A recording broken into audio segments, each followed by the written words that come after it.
High command ಅಂಗಳದಲ್ಲಿ BJP ಬಣ ಬಡಿದಾಟ. ಶಿಸ್ತು ಸಮಿತಿಯ ಮುಂದೆ ರೆಬಲ್ ಶಾಸಕ ಯತ್ನಾಳ್. ಕೆಲವೇ ಹೊತ್ತಿನಲ್ಲಿ ನಡ್ಡಾ ಭೇಟಿಯಾಗಲಿರೋ ಅಶೋಕ್.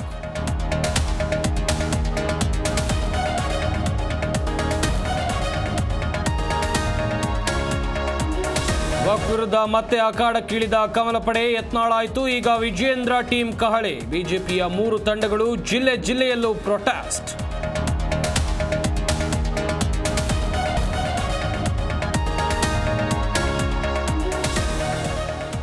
ಕರ್ನಾಟಕದಲ್ಲಿ ಬಿಜೆಪಿ ಹರಿದು ಹಂಚಿ ಹೋಗಿದೆ. ಕಾದು ನೋಡಿ, ಮತ್ತೊಂದು ಪಂಗಡ ನಿರ್ಮಾಣ ಆಗುತ್ತೆ.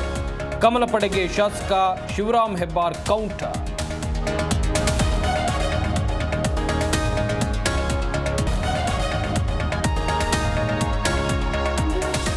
ಮೂಡಾ ಸೈಟ್ ಹಂಚಿಕೆಯಲ್ಲಿ ಭಾರೀ ಹಗರಣ ಪತ್ತೆ. 700 ಕೋಟಿ ರೂಪಾಯಿಗೂ ಅಧಿಕ ಹಗರಣ ಬೆಳಕಿಗೆ.